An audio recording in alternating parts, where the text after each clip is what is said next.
세 번째 영상인데, 자, 이제 빈도 분석. 자, 빈도라는 거는 뭐 몇 회, 몇 번, 몇 명 이런 식으로 우리 통계에서 가장 기초적이면서도 가장 중요한 게 사실 빈도 분석이에요. 자, 이거는 마찬가지로 앞에 기술 통계처럼 있는 값을 그대로, 있는 그대로 값을 서술하는 분석이고, 자, 몇 명, 몇 회, 몇 원, 뭐 얼마 할 때 그 몇 원이요. 그 다음 백분율 몇 퍼센트, 10%, 100% 백분율.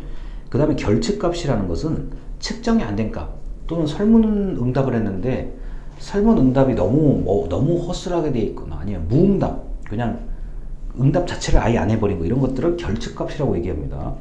여러분, 결측값이 너무 많으면, 조사를 했는데 내가 100명을 조사했는데 결측값이 뭐 한 20명 이상 된다 그러면 그 조사 다시 해야 됩니다. 자, 다시요. 내가 예를 들어서 설문응답을 1000명에게 물어봤는데, 자, 이런 경우도 있어요. 흔해요. 굉장히 흔한데 이거 들어보세요. 내가 1000명한테 제가 이게 링크, 이제 저 흔히 말해서 설문 링크를 만들어서 내 친구한테도 보내고 단톡방에도 올리고 뭐 여러 가지에서 협조를 구했어요. 제발 응답 좀 해주세요 그랬는데, 한 2주일쯤 될 때까지 내가 단톡방하고 내 친구한테 다 해서 한 500명 정도 했는데 왜 응답률이 100개도 안 되지? 자, 잘 들으세요. 내가 500명 정도 부탁했는데 왜 응답이 100개밖에 안 되지? 그러면 결측값이 400개란 얘기예요. 이렇게 되면 이거는 조사의 의미가 없는 거예요. 자, 그래서 가끔은 우리가 속을 수가 있어요. 자, 통계조사를 바탕으로, 여론조사를 바탕으로 이렇게 결과를 얻었다라고 하는데, 만약에 결측값이 응답률보다 높게 되면은 뭐 그럴 일이 없게끔 만들기는 하는데요. 만약에 없는 값, 그리고 측정이 안 된 값이 측정된 것보다 값이 많으면 그 조사는 의미가 없습니다. 그리고 성별 몇 명, 여자 몇 명, 남자 몇 명, 그 다음 연령, 17살, 18살, 19살, 자, 그 다음에 학력, 자, 고등학교 졸업, 대학교 졸업, 이런 거, 그 다음에 기관, 자, 여기 죄송합니다. 기관이라는 거는, 자, 이런 거예요. 이게 직업으로 보셔도 되고요. 그 다음에 사회복지 종사자냐 아니냐, 요거도 많이 물어볼 수 있어요. 사회복지 같은 경우. 그 다음에 가지고 있는 자격증, 사회복지사, 요양보호사, 그 밖에 각종 자격증 같은 거, 이렇게 보셔도 되고요. 그 다음에 거주 기간, 몇 년 살았냐, 10년 살았냐, 20년 살았냐, 이런 거 흔하게 볼 수 있는 게 전부 다 빈도 분석입니다. 그래서 연구의 기초를 만들어주는 분석이라 그래서, 이게 빈도 분석을 절대 무시하시면 안 돼요. 이게 빈도 분석된 결과를, 이거를 읽을 줄 모르면 당연히 그 다음 단계로는 못 넘어가는 거고요. 그리고 빈도 분석만, 그 값만 잘 읽어도, 앞에서 말씀드렸듯이 기술 통계값만 잘 봐도 사는데 지장이 없어요. 그리고 여기 계시는 분들이 나중에 복지관에서 근무하시게 되면 만족도 조사 이런 거 많이, 욕구 조사 이런 거 좀 이제 협조를 많이 해야 될 텐데, 그때 그 조사에서 나온 결과는 대부분 빈도 분석이에요. 그래서 이 어르신이 만족하고 있구나, 몇 명, 보통이다 몇 명. 그 다음에 제가 강의실에서 저번에 한 번도 말씀드린 거 있어요.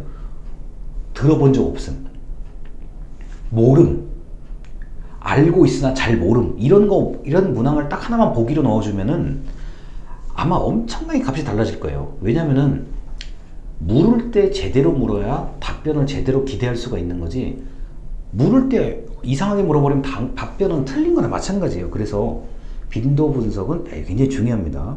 그리고 빈도 분석 결과를 딱 보면, 이게 일반적으로 이렇게 되겠구나. 우리가 예를 들어서 저출산 고령화 같은 경우는 경상남도에 가서 물어보나, 전라남도에 가서 물어보나, 어디서 물어보나 저출산 고령화에 대한 그 사람들의 인식은 큰 차이가 없을 거라고 봐요. 근데 이건 제가 이제 추측을 한 거고, 나름대로 일반화가 된다고 지금 판단하고 얘기를 한 건데, 반대로 이상한 점을 빨리 발견할 수 있어. 이상하다, 빈도 분석이 왜 이러지? 때에 따라서는 결측값이 너무 많은데 과연 이거를 믿을 수 있을까? 이런 걸 가장 빨리 발견할 수 있는 게 빈도 분석입니다. 그래서 여러분, 빈도 분석 값을 만약에 여러분이 원하는 정도로 얻고 싶으면은 이게 일단 커야 돼요. 조사의 양이 커야 되는데, 아마 사회복지 쪽에서 근무를 하시다 보면은 이렇게 생각할 수도 있죠. 내가 일하는 센터나 복지관이 규모가 작아요. 그러면 빈도도 작겠죠. 아무래도 거기서 하는 그 내용들이, 양이, 기관이 작으면 작은 거고 크면 큰 대로 해요. 그렇기 때문에 빈도 분석은 가장 쉽고도 가장 중요하다고 볼 수 있겠습니다. 자, 그리고 이제 두 번째, 이제 다음에요. 이제 통계의 오류라고 되어 있는 거 있는데, 자, 이거는 쉽게 발견하기는 어렵지만 한번 들어는 보십시오. 자, 강의자료 1번입니다. 너무 작은 표본에 기초한 결론. 그러니까 우리가 보통 표본을 몇 명이라고 얘기 안 하고 그냥 결과만 내보였을 경우, 그래, 그런가 보다 하시는 분도 있겠지만, 이상하다. 이거 표본이 겨우 20, 30명 물어보고 이 연구에 맞아? 이 주제에 맞아? 이 조사에 맞아? 이렇게 하는 경우도 있죠. 그래서 표본의 숫자는 매우 중요합니다. 자, 그 다음에 두 번째, 무응답 표본이라는 게 있죠. 자, 이게 바로 아까 얘기했던 결측지입니다. 이게 무응답자가 너무 많으면, 무응답된 결과가 너무 많으면 신뢰도가 없다. 이거 맞습니다. 그래서 여러분이 만약에 100명 이상 조사를 한다 그러면은 10% 이내, 5% 이내의 무응답률이 나오는 게 가장 좋은 거죠. 쉽지는 않겠지만 응답률을 높이는 게 여론조사나 그 어떤 기본적인 현황조사에서는 제일 중요합니다. 자, 그런데 응답을 받을 필요가 없는 연구도 많아요. 뭐 주민등록 돼 있는 사람 몇 명, 이거는 뭐 그냥 딱 나오는 거고요.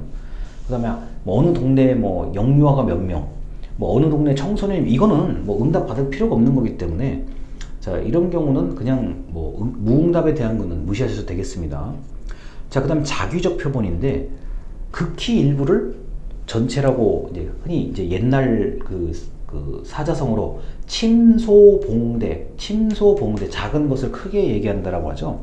그래서 전체가 아닌 극히 일부를 전체로 묘사하는 방법을 자기적 표본이라고 할 수 있습니다.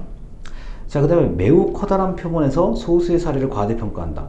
자, 이게 무슨 말이냐? 이게 굉장히 일반적인 결과가 나오는데, 뭐 한두 개의 사례, 한두 명의 사례를 굉장히 의미를 부여하는 경우. 자, 그래서 특이하게 또는 어쩌다 나타낸 그 사례, 그 결과를 커다랗게 의미를 부여하는 것, 과대서술하는 경우들이 있어요.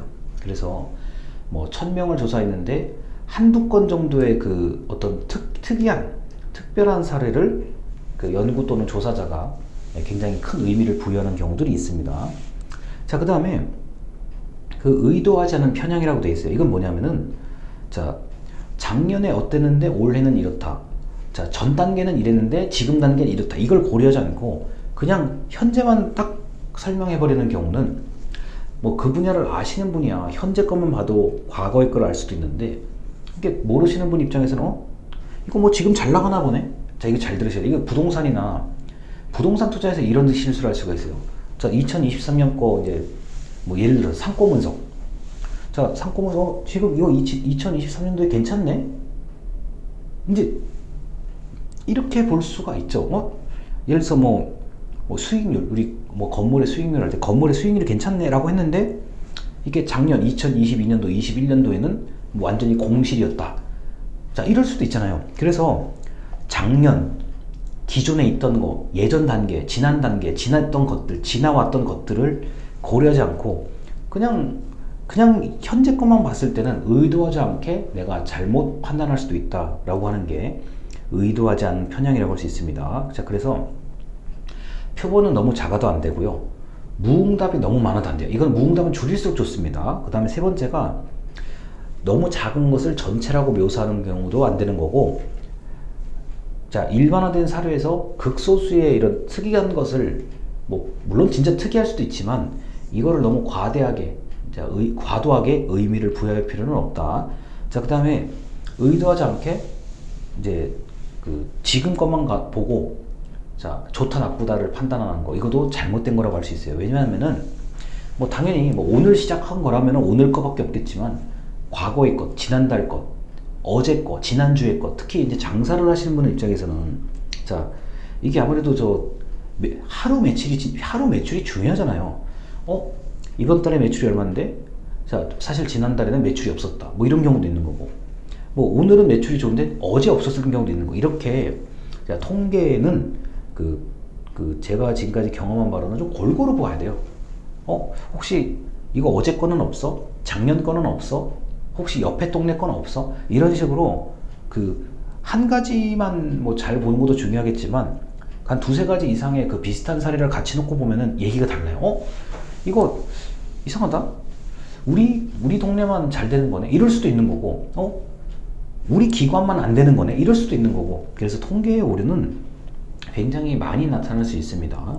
자, 그래서 오늘 이 사회복지조사방법론에서 이제 얘기하는 이제 기술 통계, 추론 통계, 그 다음에 빈도 분석, 그 다음에 통계 오류가 뭔지에 대해서 설명을 드렸는데, 이 다음 시간하고 다다음 시간에도 이런 것들에 대해서 조금 더 이제 우리가 사회복지 현장에서 볼 수 있는 그런 통계에 대해서 말씀을 드리도록 할게요.